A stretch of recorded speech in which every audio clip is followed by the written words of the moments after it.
Welcome to Screen Riot. This week's movie is The Ghost and Mrs. Muir, a fantasy film from 1947. This episode will contain major spoilers, so if you haven't seen the movie yet, it's available to rent on Amazon Prime Video. Go check it out and come back to the podcast because this is Screen Riot.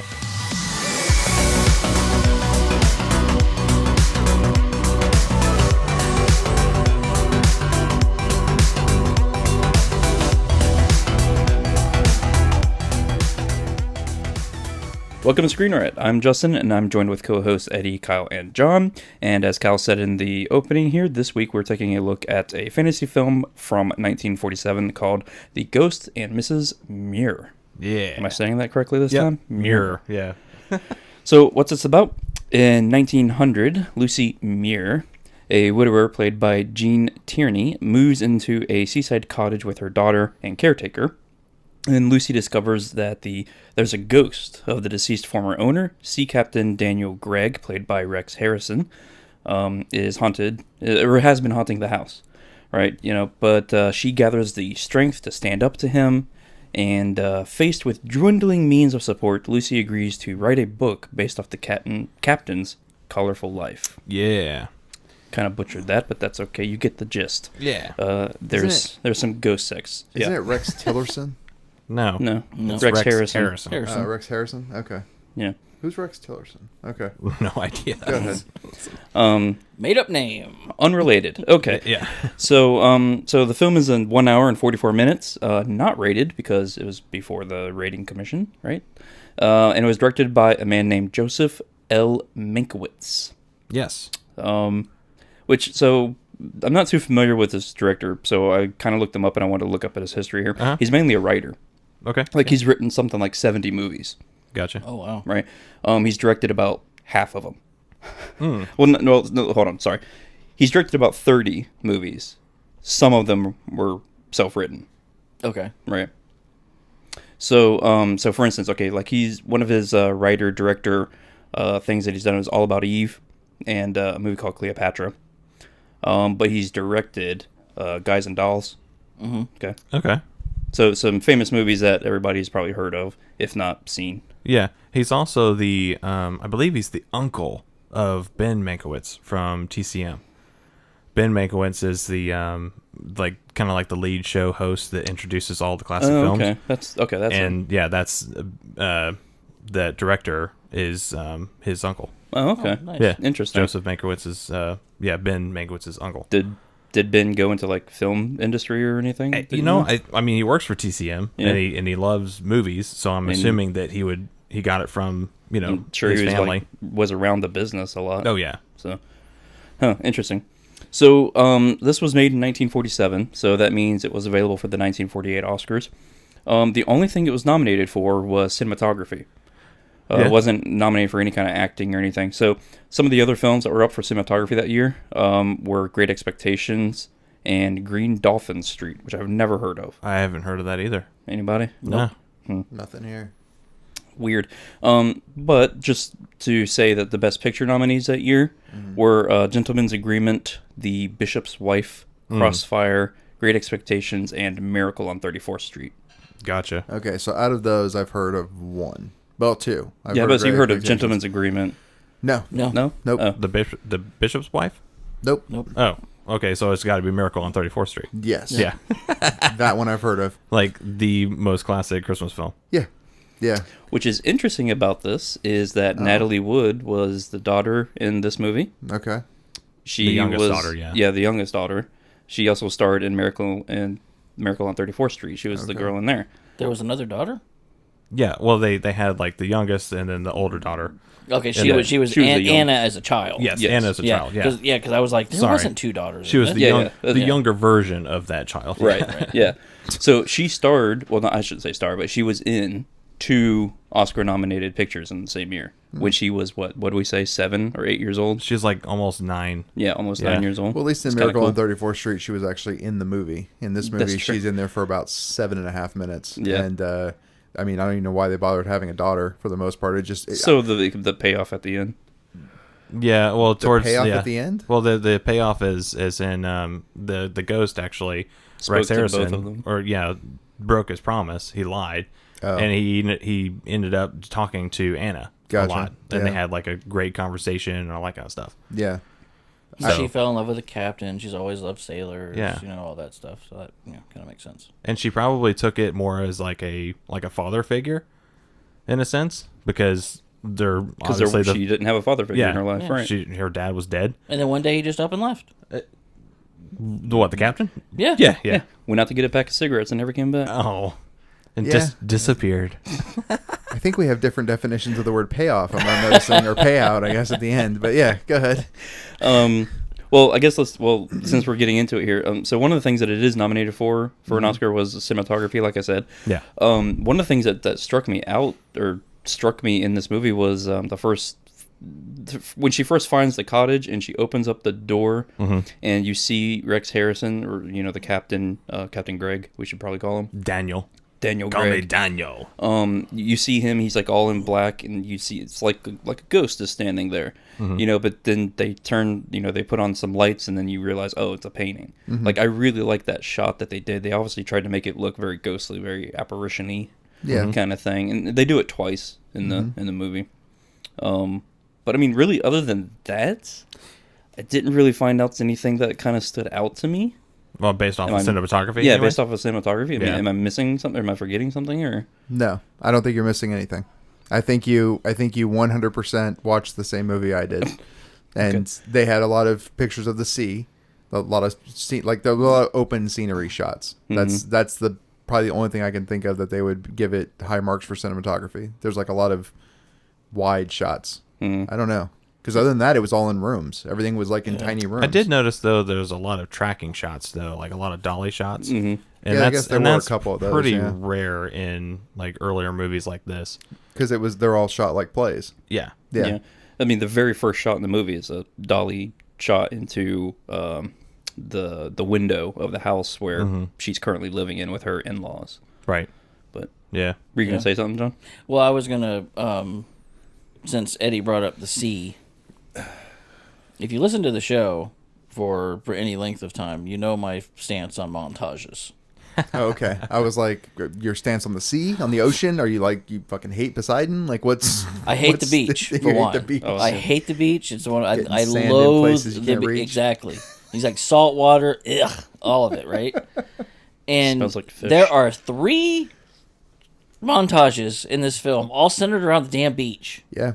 Well, it was to symbolize the passing of time. I know why it was there. I don't. You could have done something else. No, I'm going to be honest with you. The passing of time thing I could not figure out what, like they kept going back to the Anna Muir sign. Yeah. I couldn't figure out why they were going back to it until the third time. Oh, I'm with you, actually. Until they went back to the third time, and I was like, that sign's, oh, I get it. She's old. And then whenever they went to her and she had gray hair, I was like, okay. Fuck. But 3 times before I actually realized that's what they were using to show passage of time, I was like, wow, that was very thin. It took me a while to figure it out. I mean, at least in this movie, they made the actors up. They aged the actors. Unlike, what was the recent movie that we watched where she was pregnant, but she never got... another one of mine that can't kissing, do time. Love with a Proper Stranger. Love with a Proper Stranger. Yeah. Kissing with a Proper Asshole. That guy. Yeah, that one. Another Natalie Wood film. I did like that one. Another Natalie Wood film. Yeah, one of her better ones, I would say. Yeah, John, I'm with you. I don't know why they had... There was a few things that I was... Well, speaking of the beach, did you notice, like, I kind of questioned this, but the that carriage or the bathhouse that was on the beach? Yes. That's a pretty interesting thing. That was very common back then, because especially for women. Yeah, of course. And that's why she was grabbing onto the rope, is because they thought that women couldn't swim, and they had to hold on to that rope at all times so they wouldn't get swept out to sea. Well, and the house itself was... And it's like a changing room. Yeah, for them to keep their dignity. Yes. Thank you for explaining that to me, because I had no idea... I'm like, I literally have in my, like, what is this wagon thing on the beach, and why is she holding the rope? Well, no, did you notice their bathing suits? Well, yeah, I mean, I knew it was like a modesty thing where they didn't wear their bathing suit under their clothes like in Brooklyn. In Brooklyn, yeah, or anything, and they changed right there. but I had no idea why there was a back door to the place with a rope on it that she was holding on to. I'm like, what in the hell is going on here? It's so that she doesn't get swept out to sea. See, yeah, I understood the whole changing room, the building, the purpose of the building. I did not understand the rope thing, so I'm glad you said something. Thank you very much. That didn't make sense. I thought she was trying to play jump rope. I noticed that too, and then my wife, she was like, "Oh yeah, it's because of this, this, and this," and I was like, "Holy cow!" And I didn't even know about it. And I thought it was weird that when the old sailor. Creepy sailor guy. Oh wait, seaman. They talk a lot about seamen in this movie. I wish it was the way that we talk about semen today, but it wasn't. No. Go ahead. But I thought it was weird, the shot that they did there. He's talking to the little girl, and then the little girl runs to go get her mom. Right. And she runs through the house and opens the door, and then they do the reversal shot of the girl leaning out of the door yelling at the mom. Hey, come look what, whatever it did. I was like, why are you running through this house or this weird changing room thing just to talk to your mom who's just literally on the other side? Right. That I don't get. That you can see from outside. Yeah. She ran around. Yeah, no, that I can't get. I can't explain that because the modesty thing and the rope, totally with you. But her going through I couldn't come up with a reason for that. It's just that is the way you access the water, I guess. Yeah. And you don't actually step foot close to the water. Like today, you just walk along the beach and the waves are cascading across your feet, but the riptide will suck you in like super fast, and that's why you got to hold on to that rope. I don't know. That's not going to be the reason for my score. That one scene. That's not going to bug me on it. Yeah. Oh, what else bugged you then? Honestly, the woman's voice, the entire movie, I hate when they do that. Who? The caretaker? Yeah, no, Jean Tierney? Fucking her the name. Lucy? Muir. Lucy? Lucia, excuse me. Lucia? That's another thing that I'm going to bitch about in a second. No, the it's just like the whole time she does this like high pitched, very fake voice, and I'm like, why can't she just talk? I didn't find that at all. I had the same problem with Rex Harrison's voice the entire time. He's like, frankly, I just don't give a damn. The entire movie. I'm like, why aren't they just talking normally? That wasn't Rex Harrison that said that line, but you're right. But the guy in the movie, the entire time, he put on this fake seaman voice, sailor voice, whatever, and it just, I don't know. It just it got acting, old. It got old. It's called acting. Kyle. After 2 hours. An hour and 47 minutes, and actually just about maybe an hour with just him. I didn't find it overtly annoying. I didn't either. I mean, Jean Tierney. I was going to say that the actual dialogue in this film was very period appropriate. It's the early 1900s, like almost 1900. It's the brink of the 20th century. Yeah, blasted. Yeah, the blasted 20th century. And I liked how like a lot of the traditions and stuff like that of. Oh, I can't believe, you let this man paint you in your bathing costume. It's like all the stuff that's blasphemy back then. It's like, well, this is the 20th century.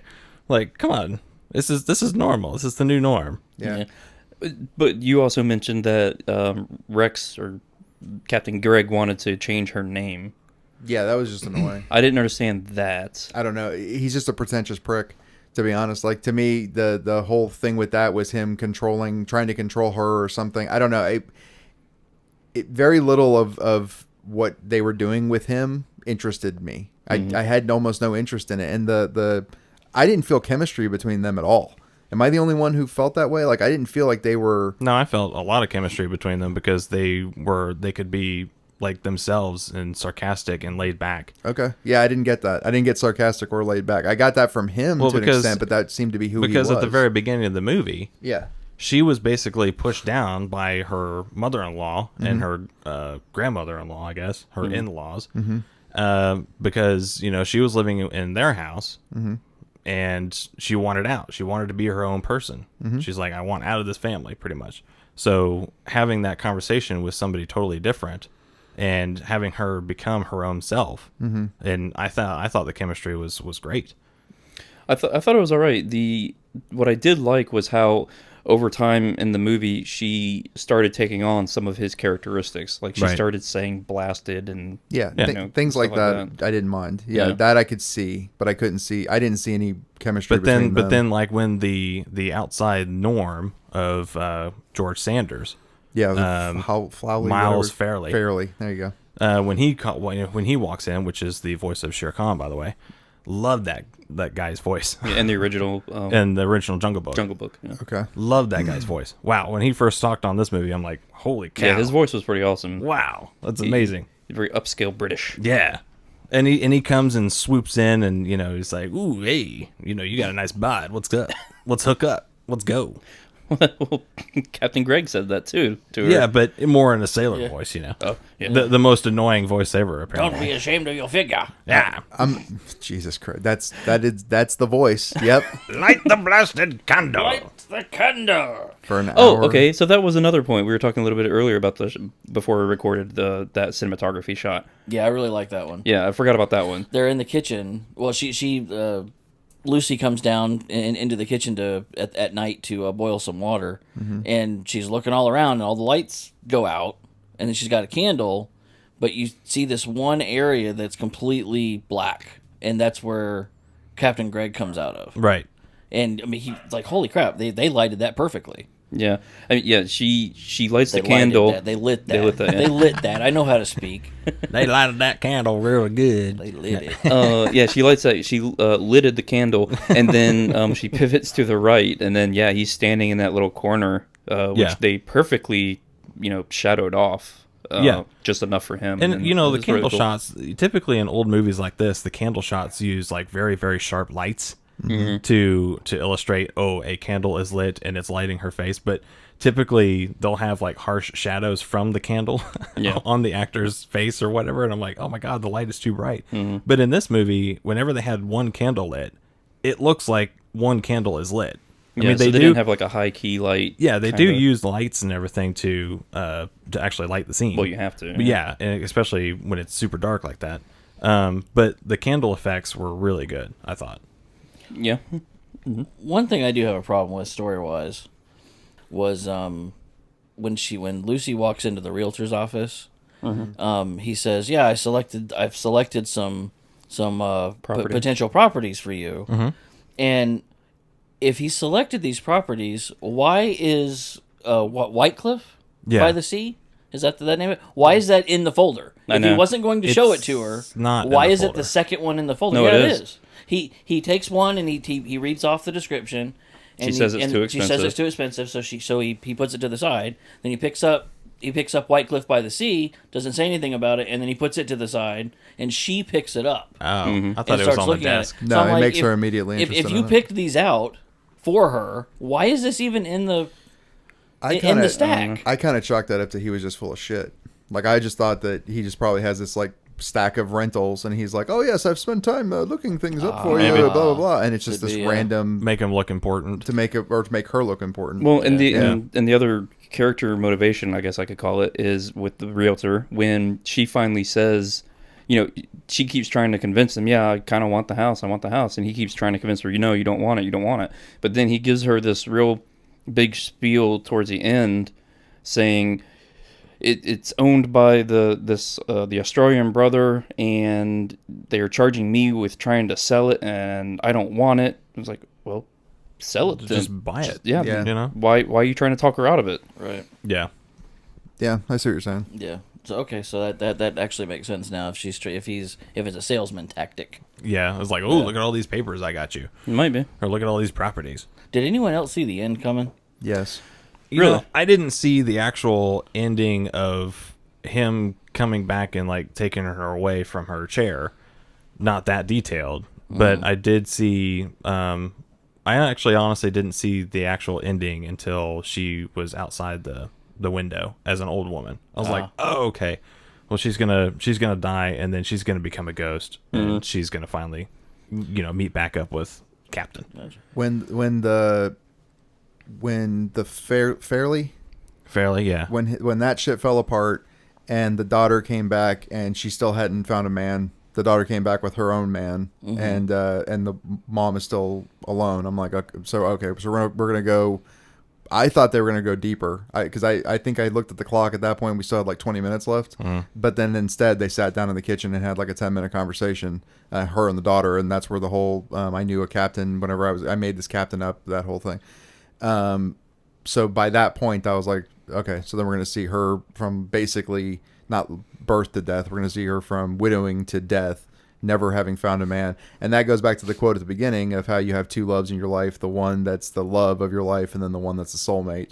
And this is he's the soulmate. You know what I mean? He's not the one that's going to treat you the best. Which I figured that was the case. But obviously, when Rex Harrison's character, Captain Daniel Gregg, he realized that, he could probably never be with her while she was alive. She needs to actually make her own decisions as a woman and go out and find another dude that can actually give her that physical need. And that's where the movie starts falling apart for me. I kind of agree with that. I agree with the, like, once he says, oh, this is a dream, you're going to wake up and you're just going to say, you dreamt this book up and you wrote it all down yourself. It's all you. The whole timing stuff of that, I think that could have been truncated a lot. Yeah. When I got bamboozled, run amok. When I was watching it, my initial thought was, okay, she's going to die, and they're gonna be together in the afterlife, right? But then when she falls asleep, and you're right, it's like 20 minutes still left in the movie or something. I didn't know how long was left, but she falls asleep, and then he leans into her, and he says, this was all in your head. You made this up. You wrote the book on your own. All that. At that point, we still had an hour left. Was it an hour? We still had 55 minutes left at that point. It was half. Yeah, it was like halfway because I remember I was talking to Kyle earlier today. Yeah. And I'm like, we got a movie named The Ghost of Mrs. Muir, and half of the movie the ghost is gone. Okay. Oh, okay. Yeah. Well, I thought it was closer to the end. I thought that was. I'll call it end number one. Sure. Because it could have ended right there. Because I thought I was like, oh, okay, well that's kind of creative. This whole thing was a dream. She did do all this on her own. I thought that was interesting. Yes. And then it moved on, and then I go, oh, okay, this is the ending I saw coming. Yeah. So I thought that I got, well, there were a couple switched around on my endings on me, and I thought that was kind of interesting. There were a couple lines that get said that made me kind of second guess. Like I was like, I wonder if the ghost of Mrs. Muir is actually kind of like almost like a joke, where this ghost doesn't actually exist and this is all her going through grieving. Because I thought there was some line, I honestly can't remember what it was, but there was something that gets said that made me feel like it was between her and Greg, about something along the lines of like, this is all in your head. And it was prior to, prior to the scene I'm talking about? Yes, this was earlier on. It's whenever they start to write the book. She says something about, maybe it's her that says something along the lines of like maybe me. how is anybody going to believe that I wrote this or something like that?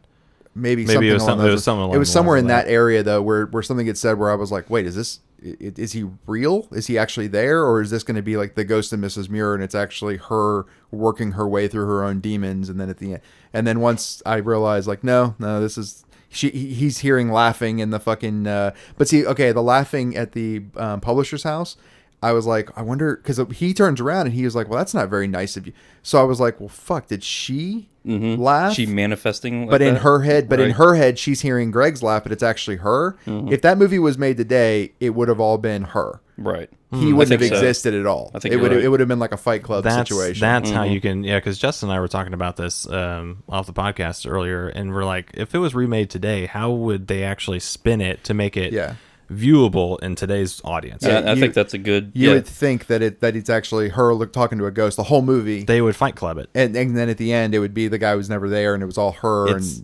basically a spin of Fight Club at that point. Or the Captain Gregg would have turned evil against Fairly. Oh yeah, and I mean, killed her. Especially considering he can wind up anywhere.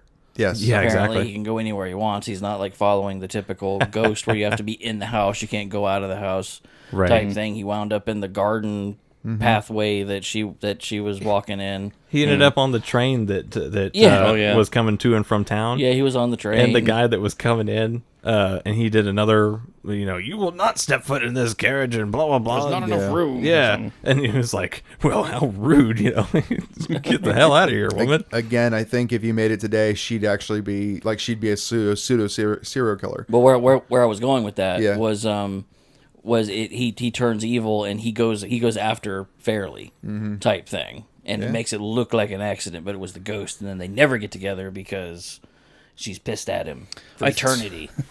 I think they missed a line that they should have had in there when they were talking about writing the book and how he was going to be, verbatim.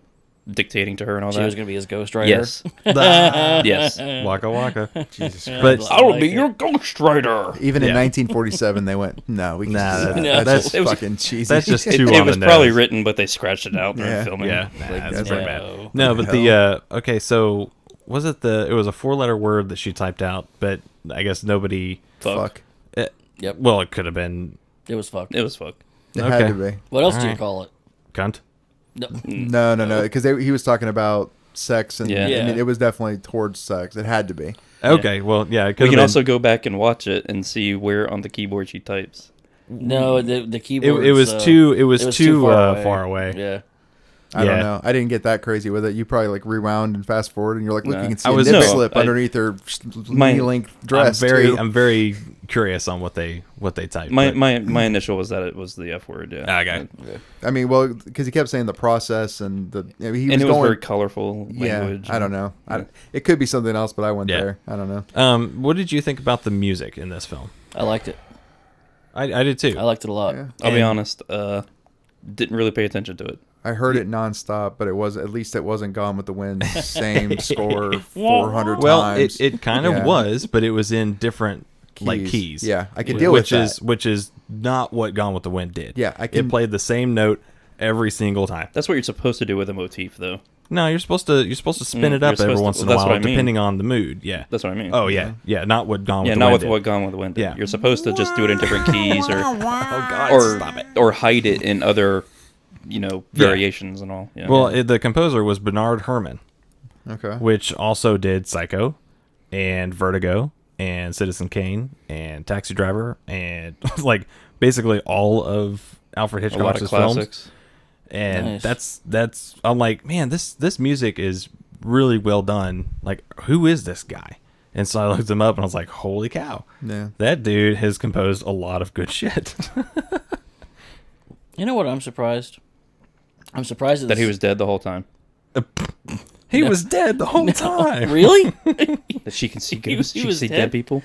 No, I'm surprised this isn't considered a romance. It is. It is. But not on IMDb or anything like that. Yeah, I think IMDb labels it a comedy drama fantasy. Yeah. But it's a lot more. It's a romance genres than that. Well, it's not. I mean, I wouldn't necessarily say it's a romance. You don't have the captain on board enough.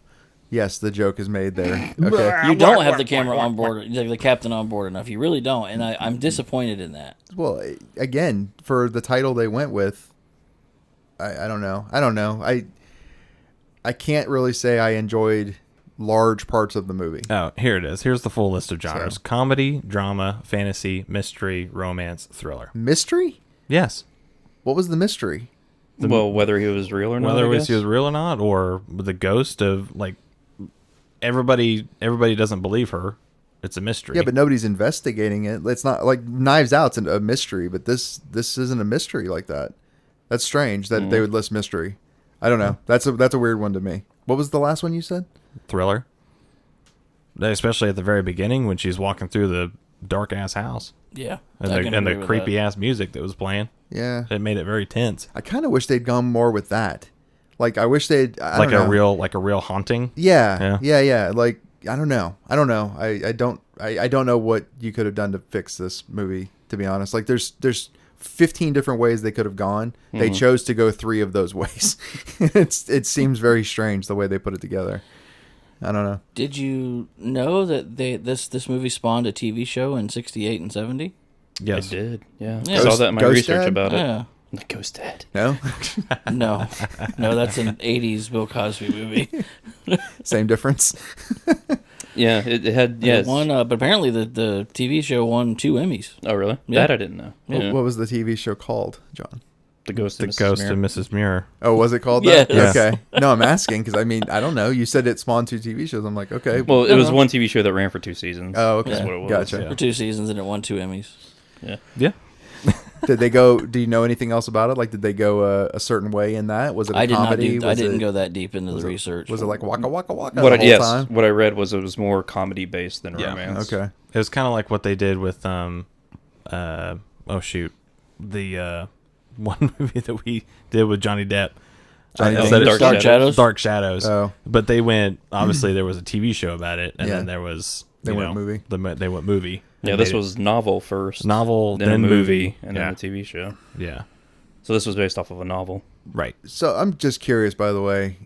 Most of the movie, the movie had flaws. That's fine. Yeah. But the biggest flaw that I have, the biggest problem I had with it out of everything was the mother and the sister or stepsister. Or I think it was her sister-in-law. There you go. Them getting thrown out of the house.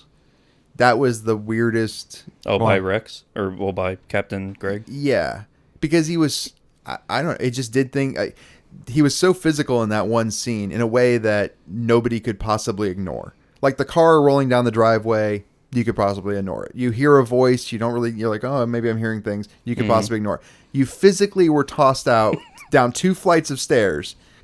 Right. Through a front door that opened on its own. Physically tossed out of out of a house. Oh, and don't forget that the sister keeps trying to go up the stairs, and Captain Greg keeps pulling her back. Yeah, there's a lot of physicality in that I don't know. It's strange that it never gets dealt with. Like you never hear from her. The mother doesn't say anything bad. It's just very strange. I don't know. It just seemed very weird to me. That one scene didn't seem to fit very well to me. I thought it was quite hilarious. No, you're right. That's what didn't actually fit. The physicality part. Like I said, because he's not physical like that with anybody else in the movie. Not to that level. In fact, he doesn't even touch Lucy until after she's passed away. Yes. Right. But you don't know how physical he was with the other people that rented his house. You're right. We don't see them at all. But what I'm saying is... Because when he's wanting people out of his house, he probably is physical. And that's what freaks people out. It's like, I was literally tossed out of here. It just seems strange. That was a strong wind. Yeah, a very strong wind. It just seemed very strange. That was probably my biggest issue with the whole movie was that one scene. Well, beyond the talking, but the beyond the dialogue. Sorry, Eddie, that you do not like classic acting. You're right. Yeah, I don't. It's an art that I don't think anybody currently can do. I disagree, but it's something that I'm glad we moved past. What? Like just that, because there's movies that are from that back in that time. Like like the elegant speaking and how they actually say things. It's not elegant speaking. It's overly. It's the inability to break between stage and film. That's really what it is, and it's the inability. I don't think it was stage. Stage is actually like very, very slowly enunciating. Sometimes, kind of like John Malkovich. John Malkovich is a play every single thing that he plays in. He's in a play every single time. Okay. When it comes to, I don't know, just the way that they, I don't know. It's hard to explain. I can, using Wizard of Oz, I can explain it better than anything.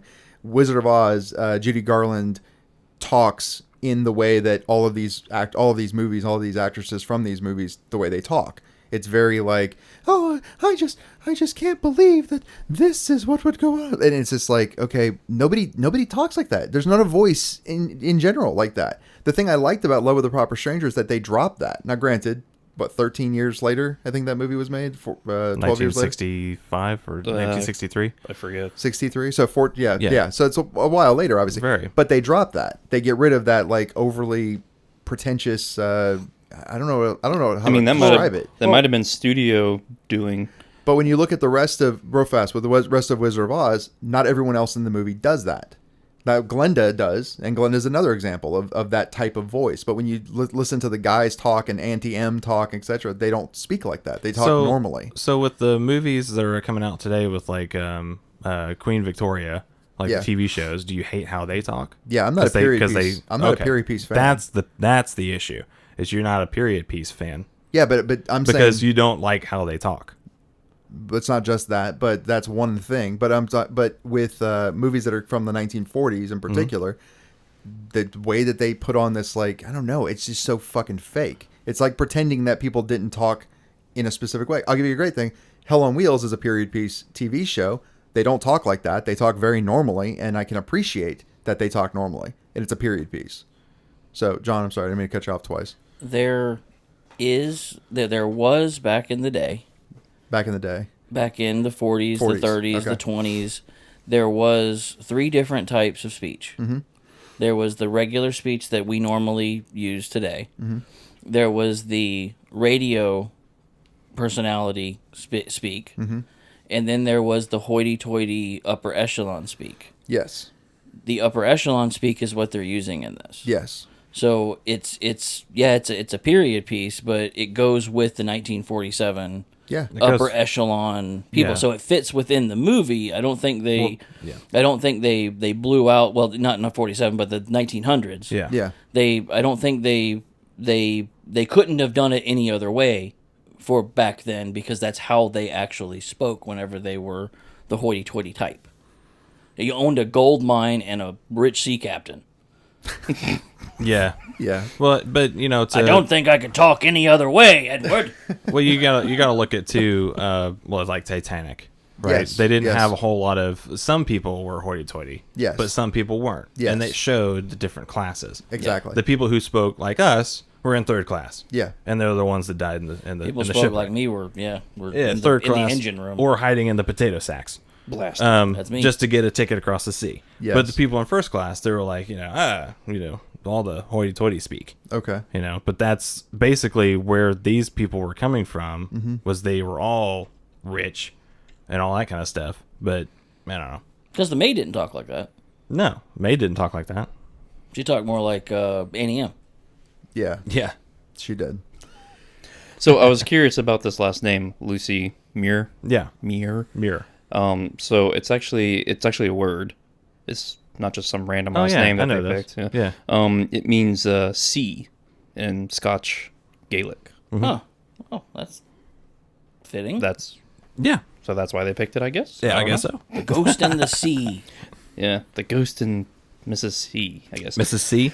Yeah. So another thing I found interesting about this, so Rex Harrison was not one of the first picks for this movie. Ooh, I like these things. Yeah, it was actually Spencer Tracy. Oh, see, Rex Harrison's way better. I think so. Because if you didn't like Rex Harrison in this film, Spencer Tracy in this role, oof, it would have been like Crime Detective nonstop. No clue who Spencer Tracy is. So. Oh, well, that makes sense. But he actually agreed to do it. What was he in? That's why I thought you were going to throw a movie at me or something, so I know who you're talking about. Yeah. He actually did agree to do it. Yeah. But apparently, after like getting closer towards filming, he had second doubts about it for some reason. Weird. So he dropped out of the project. Well, he said detective, so maybe he knew that he was typecasted as a detective and wouldn't. Either that, or he knew of another movie coming up that he wanted to do more, or something. Who knows? Yeah. I don't know. But also, so George Tierney, or Gene Tierney, I should say, who played Lucy Muir, she wasn't also the first pick. Katharine Hepburn was actually the first pick. Wow. And she also agreed to do it. Yeah. But what's funny is she only agreed to do it because of Spencer Tracy was attached. Really? But since he bowed out, she then bowed out. If Spence is not going to do it, I'm not going to do it either. Yeah. That's a good Katharine Hepburn, and that... Yeah, yep, that drills home exactly what I mean. I know, darling. That's why I said it. Oh, God. I mean, the only movie that you would probably know is Dr. Jekyll and Mr. Hyde in 1941. The original one? Yeah. Okay. But Jesus, I mean, I can't place him though. Yeah. All the other films, I think his last film was Guess Who's Coming to Dinner, which is in 1967. So I mean, he was a old-timey actor. It's not Spencer Tracy or Audrey Hepburn. They chose not to. Yeah, yeah, true. Oh, okay. I know that guy. Yeah. Yeah. Okay. That's the 30 Seconds Over Tokyo. That's that film there. Interesting. Well, so Kyle, do you have any budgetary information about this movie? I do, but I don't. I have $5. Here's where you tell us the mafia was involved, and they wanted Ernest Borgnine was involved in this film. Now, I don't have the budget, but I only have the cumulative worldwide gross in my numbers book here. Okay. Are they adjusted for today's numbers? No. Okay. I'm gonna go $5 million. Okay. $2.5 million. Okay. You know, I'm gonna go higher. Okay. $7 million? No. You're all like way over. Oh, really? Oh, are we really? Way over. Wow. $29,545. I was originally going to say $50,000, but he went You $5 still won. million. You still got the points. Yeah. Wow, so $29,000 is what they made worldwide. According points to don't mean IMDb. anything, though. Yeah. Well, movies. Well, I guess 47. Yeah, movies were a nickel a piece to go see. Yeah. A popcorn was a quarter. Probably less. Way less than that. In today's money. Not we were my closer. movies. My movies are 10 cents. Yeah. We know. Jesus Christ. Catherine John over there. They call me John a Hepburn. Oh God. Wow. He can do one voice and he's gonna milk it. That's right. Listen, I was gonna make transition jokes, but wrong show. Okay. No, you're doing Kevin Spacey's version. I am, of but I'm still, Catherine Hepburn. Yeah. you know. Man. Okay. Well, is that all the That's all the budgetary budget stuff? he That's had. why I said Wow. I do, but I don't. I don't know how much. I mean, in the movies that I pick in the early 40s, late 40s, early 30s, late 30s, whatever. It's sometimes even in the 60s they don't have that information public. Yeah. So it's all. Oh, one thing, it was made by 20th Century Fox, but it was only one of the early films that did not have the trumpets like the normal. I noticed that. Yeah, the 20th Century Fox theme. It did not have that. Mm-hmm. Patton's another one. Yeah, They didn't have it at the beginning. yeah, but it's very rare. I guess back then they just didn't have an opening like fanfare theme Weird. for 20th Century Fox, so they just went right into the composition of the film. Trumpets weren't invented yet. Yeah, right. We'll just say that. Highly doubt that. It's a good call. Yeah, I don't think that's fact, but I have no facts to back that up. if you want that to be your truth, that's fine. Jesus. Wrong show. Yeah, right. Okay. Well, let's go ahead and get down to business of giving the Screen Riot score then for this. Well, hold on. Oh wait, no. Do we do Yeah, critics we and need the audience? credits. Don't we? Yeah. I That's forgot. your I'm thing totally, too, man. You're Jeez. skipping totally over your forgot. thing. Yeah. I'd say you have only one thing, but you don't. You run most of the show. You have multiple jobs. And you're dropping one of them. Okay, Wow. so let's see what the critics scored on Rotten Tomatoes. So we'll start with the audience, actually. What do you guys think that the audience scored The Ghost and Mrs. Muir? 85. I'm gonna go 95. 90. 88. Nice. So I think you said 85? Yeah, he right? got it. Yeah. Oh, 90. you said 90. Oh, okay. Yep. That's right. Yep. Ah, Math. huzzah! I was willing to give it to you. Justin's over there trying to give it to me. Trying to give points away.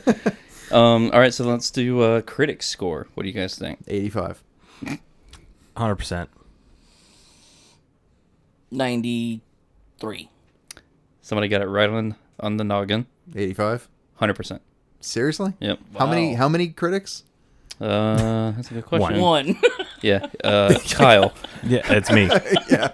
Okay. I wrote this. That's why I knew it was 100%. I will say this, that I could not find a Roger Ebert score. Well, that's because Wow. Roger Ebert On this wasn't movie. born yet. So. 17. 17 critics? critics. All from 1947? No, probably. Yeah. No. Okay. I don't know. Just people that know filmmaking, I guess.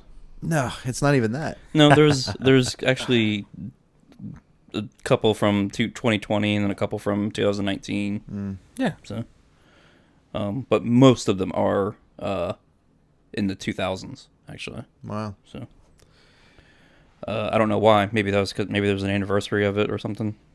Yeah, I know it was just recently aired on TCM. I think it was during Natalie Wood's day, like Natalie Wood week or something like that. Yeah.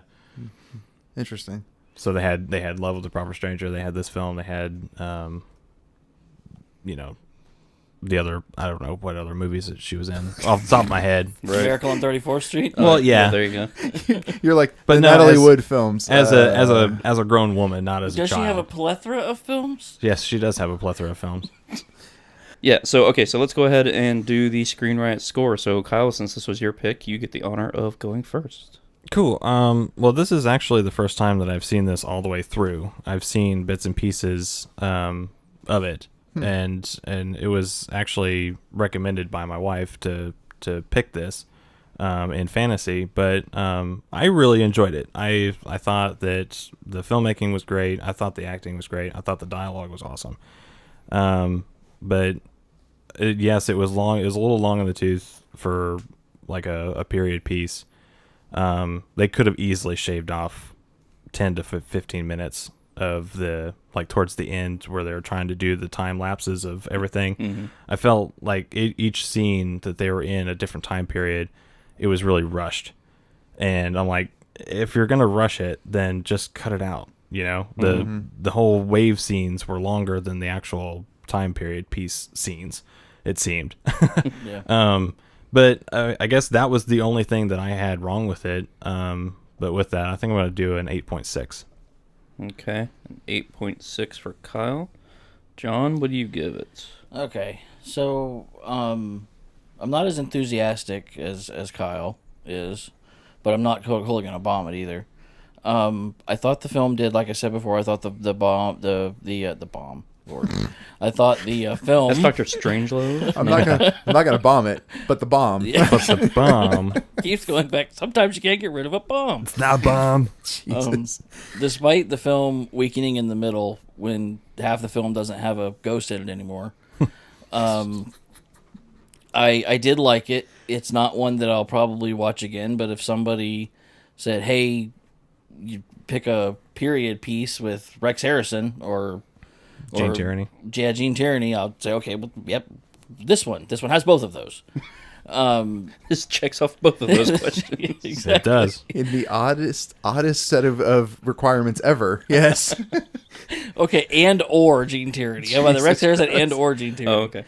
Right. And I did like the score. I liked the cinematography that was good. Right, mm-hmm. The three pieces that we talked about that apparently got it nominated for cinematography, but didn't win. What did win?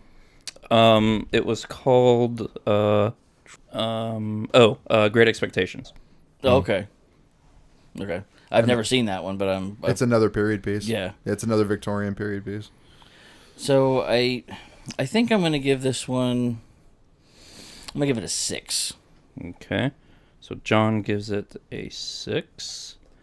Okay, so what I did like about this was I liked the gotcha ending, but I got tripped up in my head because I thought I saw the ending coming, and then they did this thing that I thought was clever, which was he not really alive or not really a ghost, or was he? I like that they did that, but then my ending came. I was like, okay. So that I didn't feel too let down that my ending was right. I felt like I got a little roller coaster ride of that. But I agree with Kyle that I think the ending was a little long between ending number 1 and ending number 2.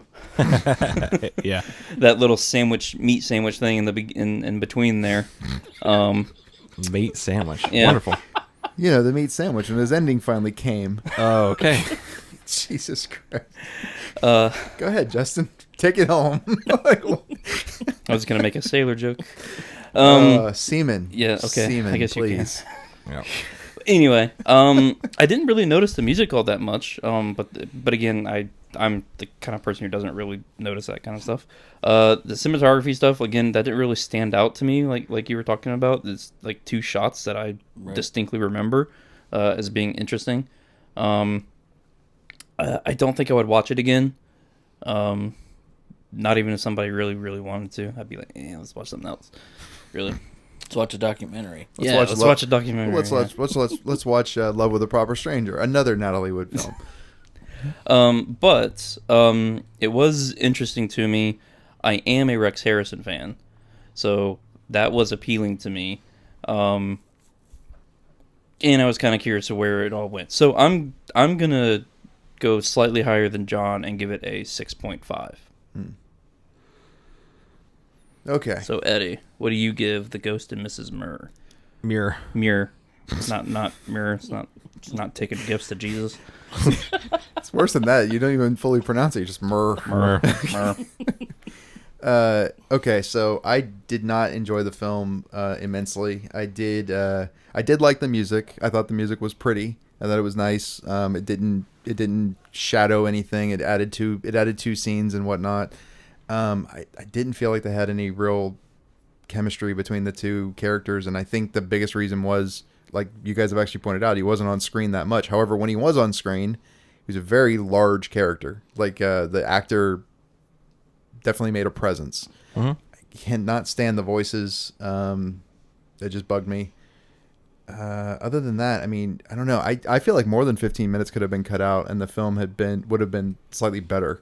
But I don't know where I would have made the cuts, to be honest with you. To keep a similar story or the same story, I don't know where I would have made the cuts. Mm-hmm. I do think that Kyle's probably right on with a lot of the wave scenes and stuff like that, but I didn't think that was, I don't know. To me, I wouldn't go back to the film and go, what was that movie about? It was shots of waves. I wouldn't do that. I mean, there definitely were a lot of them, but I don't know if that's where I would make the cuts, but it's neither here nor there. I can say for rewatchability, which typically I don't bring up, but as you brought up just now, it doesn't really have it for me either. I'll be honest, I came in with the score in my head. It's slightly higher than what I had in my head now because of the music. So for me, it's a 3.5. Okay. Ouch. Well, yeah. So with that score, that leaves The Ghost and Mrs. Muir 6.2. Okay. On the average score for the Screen Riot stuff. So, Screen Riot stuff. Yes. We're so technical on this show. Doesn't matter. Nobody's listening anyway. That's a good point. The charts, the Screen Riot charts. Hi, reviewers. Oh, never mind. So, so now we need to pick for the last movie of the season, which I guess it's me. It's you. It's you Justin. Wait, boop, it's science fiction. Go ahead. Oh. Well, that was easy. Yep. So since I knew what it was, I was thinking a little bit about this for the last couple of days, and I thought, let's get weird. This really isn't fair, by the way. This really isn't fair. He had a whole week to think about this. Everybody who's the last of the season has a whole week. It's always been you. No, it hasn't. Who was last time? I have no idea. I don't remember. I feel like it was you. No, then you have it no was idea. you. I think it wasn't me. I think it was nope, you. It was definitely Justin. Everyone point fingers at him. John, fine. get with me on this. That's fine. It was me. Fine. Less people listening, by the way. I feel like I can say more now. So I think what I'm going to go is a film from 1985 called Brazil. Oh, Jesus. Good. David Cronenberg. Scream in the Nice. microphone next time. I will. It's all about ducks. It's actually Terry Gilliam. Terry Gilliam. My fault. Not David Cronenberg. Right. David Cronenberg was Naked Lunch. My bad. Yeah. Terry Gilliam. Movie's all about ducks. Not ducks like that. Air ducks. AC ducks. So what Brazil is about, it's a bureaucrat in a dystopic society becomes an enemy of the state as he pursues the woman of his dreams. Do you want to talk about which actors are in this, by the way? I can, yeah. Go ahead. So it's a very, very young Jonathan Pryce. Yes. Like, the earliest you can think of Jonathan Pryce here. 27, I think he is. Oh, is he? Yeah. Oh, okay. Robert De Niro's in this. Yep. So that probably solidifies Robert De Niro as being in the most films that we've reviewed on the show. I believe so, because he's barely in this, but he is definitely in this. Yeah. Ian Holm is in this. Mm-hmm. Bob Hoskins, Michael Palin, Ian Richardson. I'm trying to think of other big people. That's about it. Have you seen this, John? No. Kyle? No. Okay. So, if you want to follow what? Don't spoil. No. Tell him the runtime. Oh yeah, it's 2 hours and 12 minutes.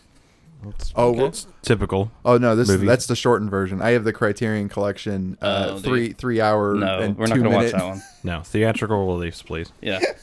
Was it actually released in theaters, or was this an independent shit film? It almost wasn't. It was released in theaters. Yeah. It almost wasn't released. December 18th, to be in fact.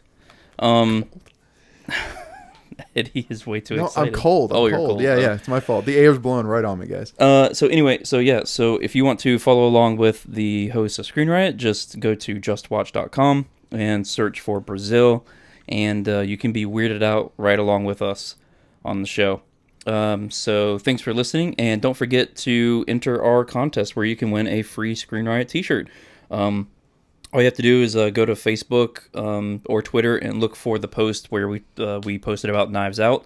Just go ahead, make sure you share and like that post, and put in 3 movies that you would like to enter for us to review.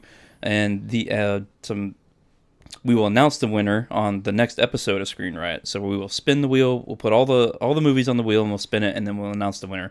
And then we'll get in contact with you to get your shirt size and all that stuff. So don't forget to do that. We need more entries, so do that, please. You have a high chance of winning a cool t-shirt, so do that. Also, don't forget to go to our Patreon, which is patreon.com/ScreenRiot, and our website, AmericanPodcasting.net. And with that, guys, I think we are out of here. All right, see you guys. See you later.